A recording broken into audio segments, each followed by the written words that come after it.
So I greet you all in the precious name of our Lord and Savior Jesus Christ. So I thank God for giving us a wonderful opportunity to continue to study the book of Hosea. And we have been studying the book of Hosea in the overall theme of covenant signs. And I believe that the book of Hosea has been quite useful and encouraging in a way that for us to understand how the covenant relationship is essential and prominent in our relationship with God. And I believe that the meditation of the book of Hosea would have enabled us to understand the different insights, the different sides of this covenant. And we have been looking up on various signs of this covenant. And today we will be studying the 12th chapter of the book of Hosea. And the 12th chapter we will study in the title or the theme, Signs of Ruse. So you may wonder, what is this signs of ruse? Ruse, which means deception, acting in a deceptive way.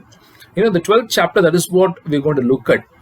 In fact, when we have been studying the covenant signs, if you remember, we have seen that how God is faithful and how God is loyal in this covenant relationship, and it is to that kind of a faithful and a loyal relationship is what God is calling us to. And another important element to this covenant relationship is truth. God himself is the truth. When Jesus was before the Pilate, when asked, who are you? He says that I have come to testify to the truth. So Jesus says that this is the reason why I have come, to testify to the truth. Over and again in the New Testament, in the epistle of Paul and others, we see this element of truth, that is well written, which shows that our faith, our spirituality, our God is a God of truth. So, and in this covenant relationship also, God gives much importance to truth. So here in the 12th chapter, that is why we see, the different ways, deceptive ways in which, people behave, and how God wants us to come out of the deceptive ways and to be true, to ourselves, true with in relation to others, and especially true with God. So that is what we're going to look at. And let me read, a couple of verses for us to understand the context of this chapter. First, let me read with the last verse of the last chapter. That's the 11th chapter. So I'm reading 11:12 first. Ephraim has surrounded me with lies, and the house of Israel with deceit. But Judah still walks with God and is faithful to the Holy One. Chapter 12 and verse 1. Ephraim herds the wind and pursues the east wind all day long. They multiply falsehood and violence. They make a treaty with Assyria, and oil is carried to Egypt. So in the last chapter, the end of the last chapter, and also the beginning of this 12th chapter, we see that God is particularly taking our attention to the lies, the falsehood, the deception. He's saying that Ephraim has surrounded me with lies. God is saying Ephraim has surrounded whom? God himself with lies. That is, the people are actually speaking lies to God. 12th chapter, he says that they multiply falsehood. So God is pointing out to an element which is a kind of a challenge, an obstacle, a barrier in the covenant relationship. What is it? It is lies, falsehood, deception. That's what God is showing here. And if you for us to understand the context of this chapter, we need to read 2 Kings chapter 17, verse 1 to 4. The reason is this chapter, or the prophecy that which we see here from Prophet Hosea is probably was written or probably came during the time when Hosea was the king of Judah. This is Prophet Hosea prophesying during the reign of King Hosea. When we read 2 Kings chapter 17 verse 1 to 4, let me read a few verses there. In the 12th year of King Ahaz of Judah, Hoshea, son of Elah, began to reign in Samaria. Hoshea was reigning Samaria. Ahaz was over Judah. So Hoshea is over Samaria that is Israel. He reigned 9 years. Let me read the third and the fourth verse now. King Shalmaneser of Assyria came up against him. Hoshea became his vassal and paid him tribute.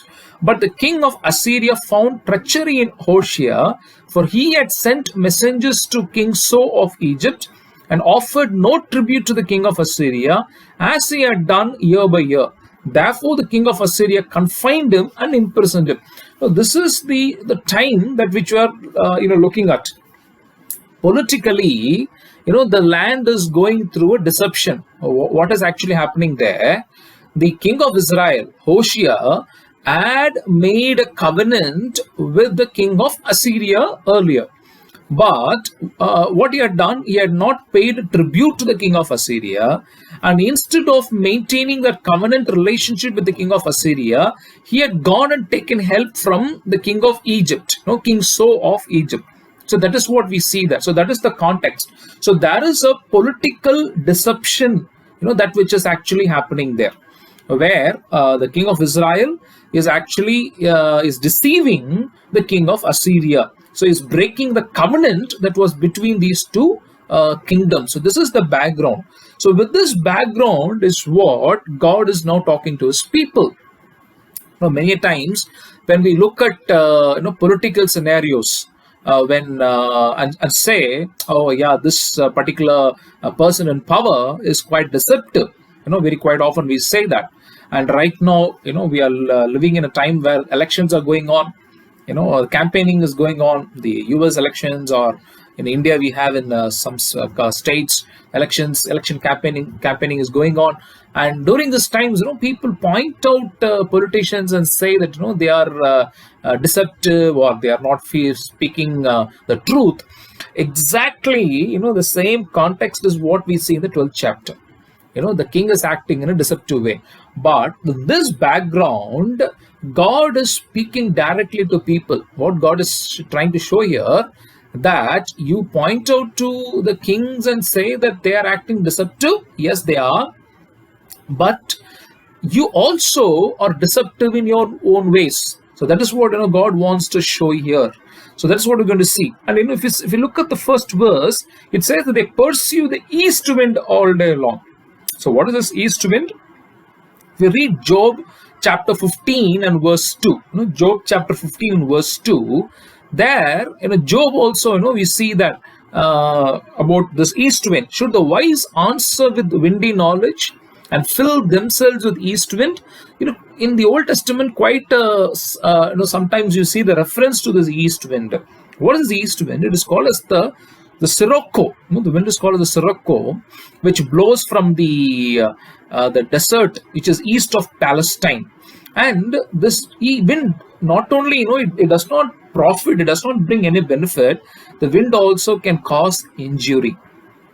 That is why God is actually showing what is he trying to say through the prophet is, deception will actually bring no true profit. Not only that, it will not actually bring true benefit. On the contrary, it will only cause injury. So even as we begin this 12th chapter, this is the note, a caution note that the prophet talks about deception. What he says, when we deceive someone, or when there is a deception present in a relationship or in anywhere, it does not truly profit.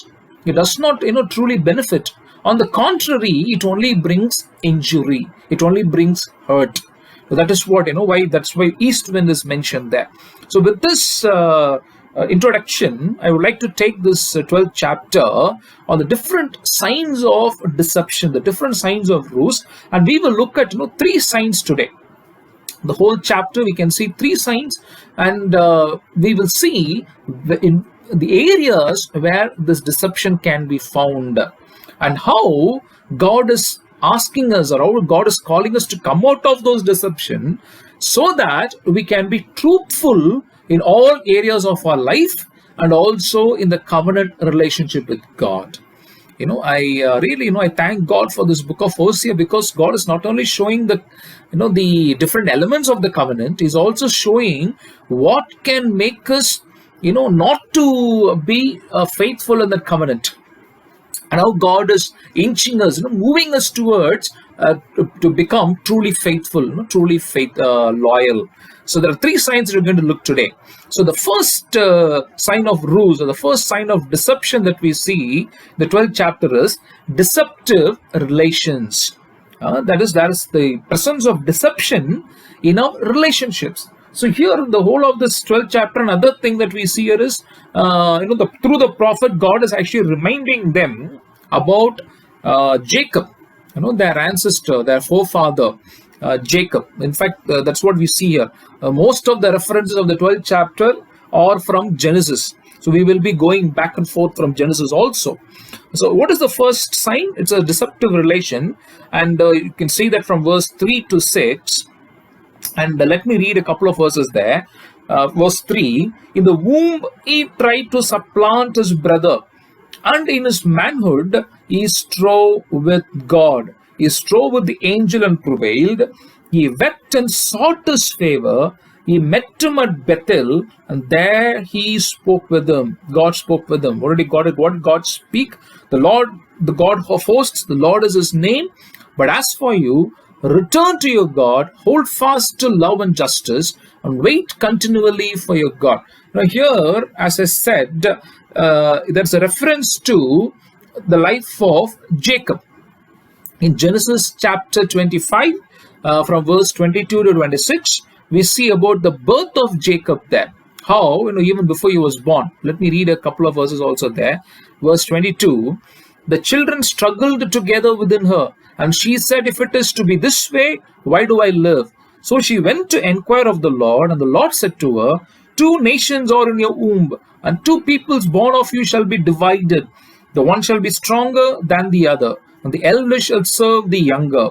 When her time to give birth was at hand, there were twins in her womb. The first came out red, all his body like a hairy mantle. So they named him Esau. Afterward his brother came out with his hand gripping Esau's heel. So he was named Jacob. So here, we see how Jacob was born. And here, the prophet is actually reminding the people about Jacob and saying that he was a deceiver, he was a supplanter even from his birth. When I say this, this is quite said very quite often about anyone, that when they see someone doing something, they say that this has been his habit from his childhood. Or when somebody children do some kind of a mischief, we get to hear that even your parents, your father or your mother would do that when he was a child. That is what actually God is saying, that this deception is not only from you. I have seen it right from your forefather Jacob, that even from his birth he has been deceiving. He in his birth he deceived. Then we know that he went on to take the birthright from Esau through deceptive means. So what do we see there? There was deception in the relationship. And even further, when he goes to his uncle Laban, even with Laban, that is what Jacob tried to do. He tried to cheat his uncle. And what happened? At the end, he was cheated by his own uncle. He wanted to, in his marriage, his uncle cheated him. So what actually happens? As we see in the beginning of this 12th chapter, it's like the east wind. It not only actually profits, it does not bring the true profit, true benefit, it only causes injury. That is the consequence of deception. So God is particularly showing the deception or a falsehood that could be present in our relationships. And he's showing the example of Jacob. And for God to make Jacob understand, what did he do? Take with me Genesis chapter 32, verse 24 to 30, where God meets with Jacob. And what do you see there? Let me read a few verses there. Jacob was left alone, and a man wrestled with him until daybreak.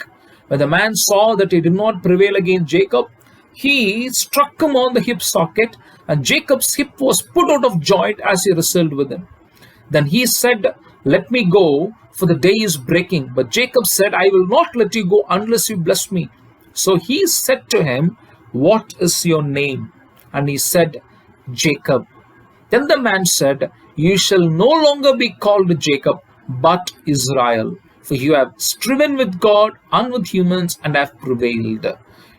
What is the important truth, the important lesson from this incident or from Jacob's life is, the question that the angel of the Lord was asking to Jacob. The question is, what is your name? Because we know that when his father asks him, when Isaac asked him his name, he said, "I am Esau." He cheated his father. So that is why, the angel of the Lord is now asking, what is your name? Who are you truly? He can't hide from God. We can deceive people, but we cannot deceive God. That's what God wants to say. So there are two elements of this relationship that the prophet is actually, teaching or exhorting God's people. One is deceiving people. Second is deceiving God. And with the example of Jacob, what God is trying to tell to his people, that you cannot deceive God and you cannot keep running away. That's why, like the 24th verse of Genesis chapter 32, Jacob was left alone. He was left alone. There always comes, a point in life where we are alone, where we cannot run anymore. Are we truthful in the relationships that God has given us? Let's think about it. What is being truthful? Truthful is, when nothing is hidden. Everything is, it's open. Being and having an open life. Being like an open book. Between spouses, between parents and children, between our relatives, in all the relations, between our friends, whatever relationship that God has given us. So what God is saying, I am truthful in the covenant relationship with you. So if you have to be faithful and loyal in this covenant relationship, how can you do that? Only when you are, not deceptive, but truthful in all the relationships with people and with me. This is what God, says. And the writer of Hebrew, reminds us of Esau also. We look at chapter 12, verse 16 and 17 in Hebrews. He talks about Esau, how he cried later, but he could not find repentance. That is the difference between Esau and Jacob. Here, if you see here, the Hosea chapter 12 and verse 4, it says, "He strove with the angel and prevailed. He wept and sought his favor. He met him at Bethel, and there God spoke with him." And we know that what happens is that the angel of the Lord struck him on the hip socket. That Jacob's hip was put out of joint. So it's kind of a surrender. So success in our relationship with God comes with total surrender. Success with our relationship with God, when does it come? It comes in our total surrender. What does the total surrender means? That is surrendering to the Lordship of Christ, to His Lordship completely, coming out of every deception. May the Lord help us. And Paul, when he writes in Colossians chapter 3, the 9 and 10, what does he say there? "Do not lie to one another, seeing that you have stripped off the old self with its practices, and have clothed yourselves with the new self, which is being renewed in knowledge according to the image of its creator." So Paul is saying, do not lie to one another. Strip off that old practice. Become a new person. And what is this new person? He is like in the image of his creator. What is the image of his creator? He is the truth. If God is the truth, and he is calling us to grow in knowledge according to our creator God, we need to come out of every deceptive relationship, every deception in any relationship, and we need to be truthful, not speaking lie, but to be truthful, not having any kind of a mask, but to be truthful. That's a truly a blessed relationship. May the Lord help us. The second sign of deception is deceptive riches. Talks about wealth. From 7 to 9, the 12th chapter, let me read those verses. A trader in whose hands are false balances. He loves to oppress. Ephraim has said, "Ha, I am rich. I have gained wealth for myself. In all of my gain, no offense has been found in me that would be sin." What is Ephraim saying? Ephraim is saying, I am rich, I have gained wealth for myself, and in all of my gain, no offense could be found in me. But the 7th verse says, a trader in whose hands are false balances. What kind of a deception is this? One is the way he makes money, the way he makes wealth is by deceptive means, is by false means, is by ungodly means. But he's saying, I've become rich, I've gained wealth, and no sin can be found. What is he actually saying? The means through which I made the riches, the means through which I made wealth and money is deceptive, but my sin cannot be found. I have completely hidden those tracks. This is what the second area that God is pointing out to, that are our means to make wealth, riches, money, whatever, all those resources, are they truthful? Are they genuine? That is what God is pointing out to. Look at the prophet Zechariah. He also talks about this in chapter 11 verse 5. Zechariah chapter 11 verse 5. Those who buy them, kill them and go unpunished. And those who sell them say, "Blessed be the Lord, for I have become rich, and their own shepherds have no pity on them." This is the shepherds. What do they do? The prophet Zechariah is saying, they have become rich by ungodly means, by deceiving others. And they say, "Blessed be the Lord." This is like coming to a church and during the testimony time, somebody is saying that that I have received this much of money through bribe. Praise the Lord. Let me also take your attention to Revelation chapter 3 from verse 17 onwards. Revelation chapter 3 verse 17 onwards. For you say, I am rich, I have prospered, and I need nothing. You do not realize that you are wretched, pitiable, poor, blind, and naked. Therefore, I counsel you to buy from me gold refined by fire, so that you may be rich, and white robes to clothe you, and to keep the shame of your nakedness from being seen, and salve to anoint your eyes, so that you may see. I reprove undisciplined those whom I love. Be earnest, therefore, and repent. God says, that you may say that I am rich and I don't need anything. But He wants us to look at deeply, into our life. So that's the second area where God is showing you, let us be very careful on that. The third sign of deception is deceptive religion.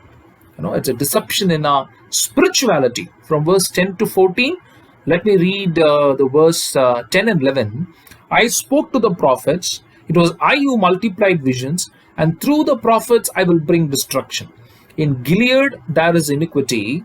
They shall surely come to nothing.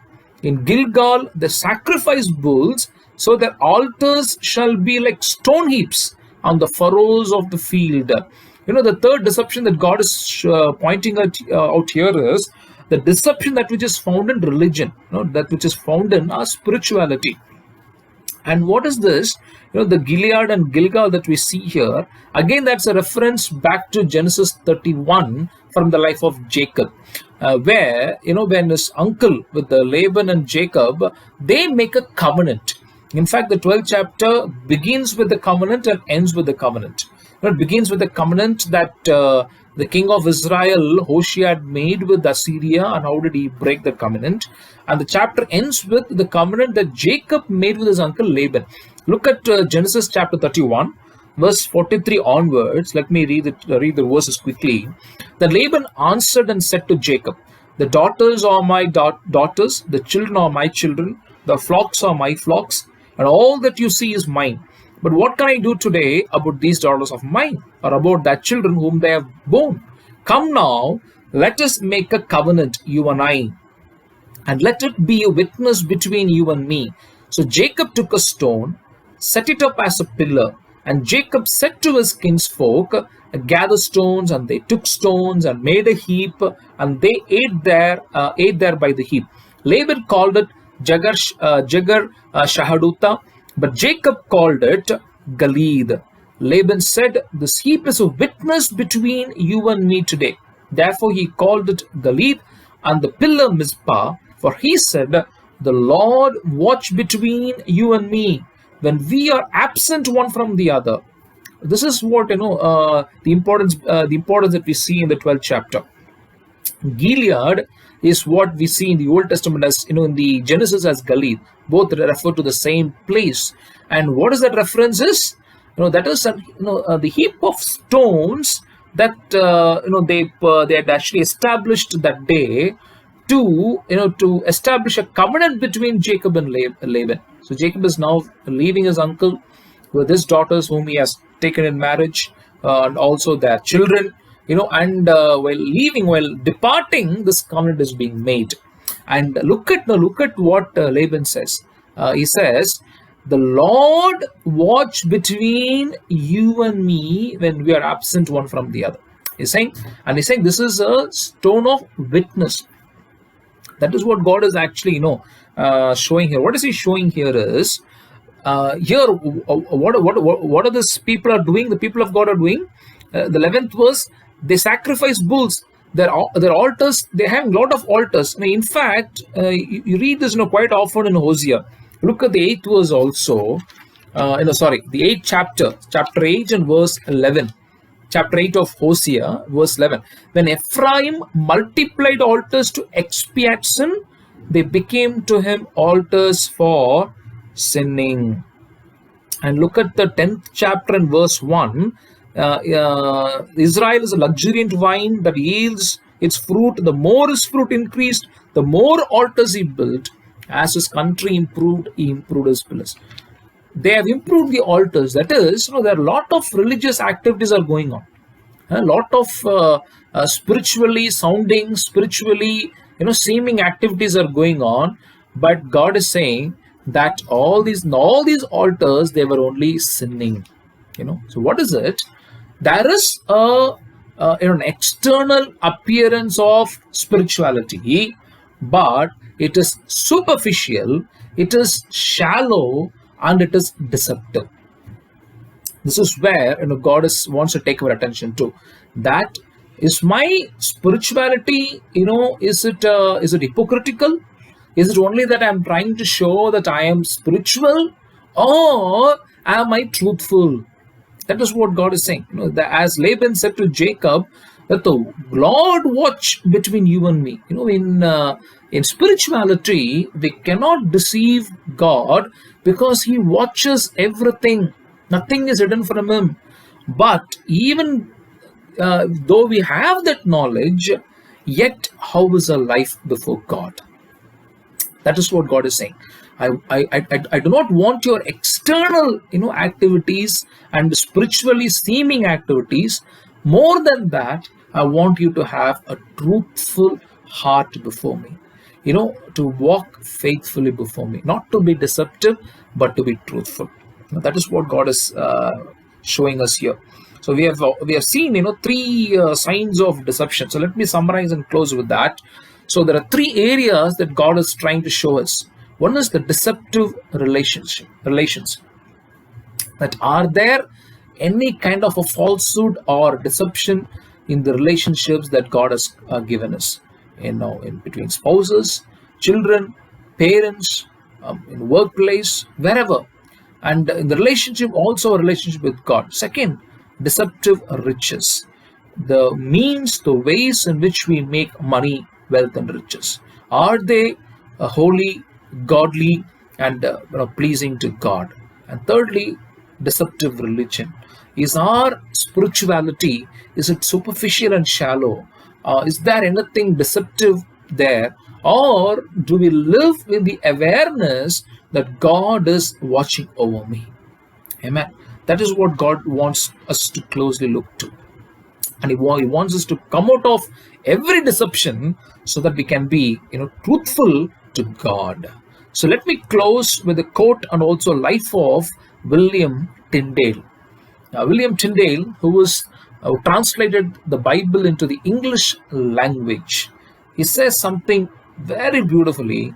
I call God to record against the day we shall appear before our Lord Jesus, that I never altered one syllable of God's word against my conscience, nor would do this day if all that is in earth, whether it be honor, pleasure, or riches, might be given me. What an amazing statement this is. William Tyndale is saying, even if all of the world's honor, world's pleasure, world's riches may be given to me, I will not alter even one syllable of God's word against my conscience.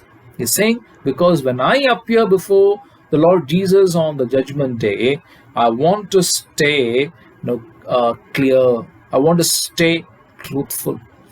Now, this statement of William Tyndale is not only a statement, but his life. In his life, he truly lived a truthful life.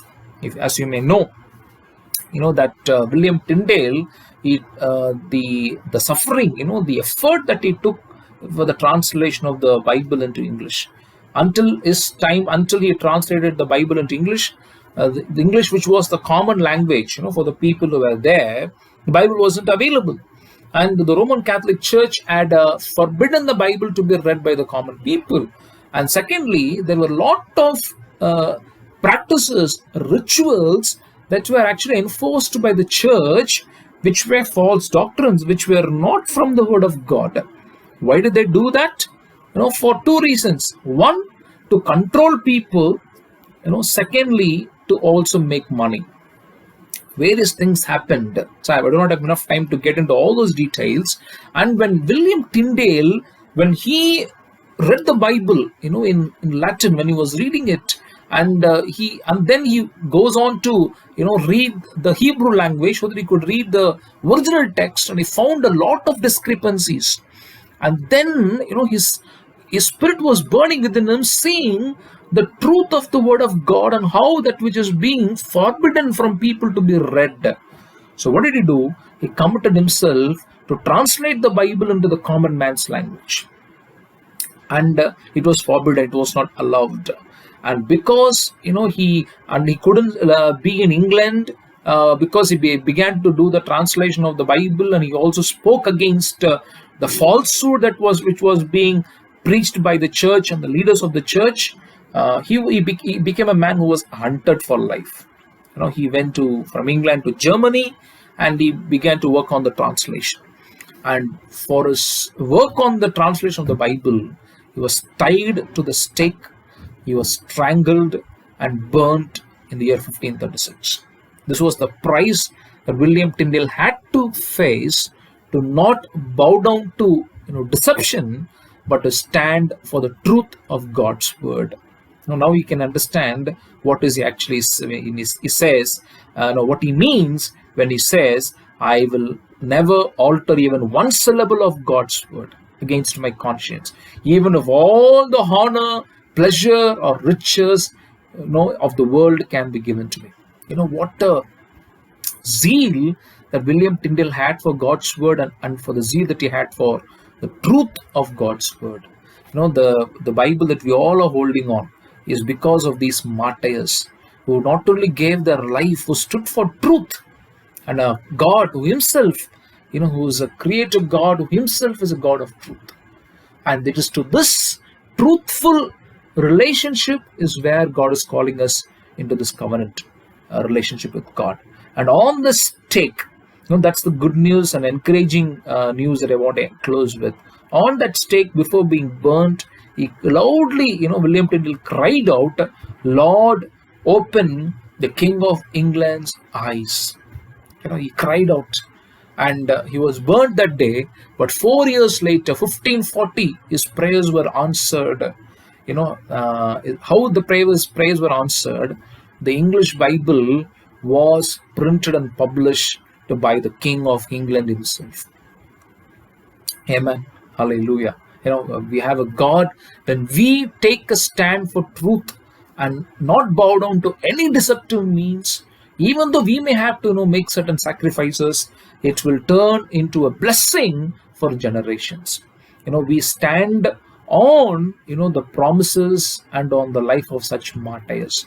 May the Lord give us also that kind of a zeal, passion for truth, and let us practice truthfulness in all the relationships that God has given us, and also in our relationship with God, and practice truthfulness in our work, in our business, in the way we make riches, wealth, and money. Whatever it could be. It could be a single a penny or much wealth. Let us be truthful. And thirdly, spirituality, let us be truthful. Not just being superficial and shallow, but to be truthful to God. Amen. Shall we pray? Father God, we thank you, Lord, for today's meditation, Father, from the book of Hosea, Lord. Yes, Lord. Lord, thank you, Lord, for reminding us once again, Master, Lord, about this covenant relationship of Father. Yes, Lord, the Bible says that God cannot be deceived. No man can deceive God. And Lord, that you are created God, are a God of truth. Your word is a truth. Yes, Father. And Lord, you have today, Lord, made us to help us to understand that deception, Lord, can come in our way between this covenant relationship with you, Father. And I pray that, Lord, that we will be truthful in all the relationships that you have given us. Lord, in the way, Lord, you are enabling us to, Lord, make our livelihood, Lord, wealth and riches, Father. And Lord, and to be truthful in our spiritual life, Master God. Thank you, Father. Lord, we praise you, Lord, for reminding us from the life of William Tyndale, Master. Yes, Lord, who sacrificed his life for standing for the truth of your word, Master. And Lord, thank you, Lord, for blessing us with this wonderful word, Lord, which is a fruit of such martyrs, Lord. Lord, I pray that such kind of a zeal, Lord, a passion for truth would grip us, Father. That, Lord, that we will never, Lord, be, Lord, given to deception, Father. Thank you, Father. Help us, Lord, but to stand and to live truth in our lives, Father, and to be a blessing to people for generations. We give you all the honor and glory. In Jesus' name, Lord, we pray. Amen.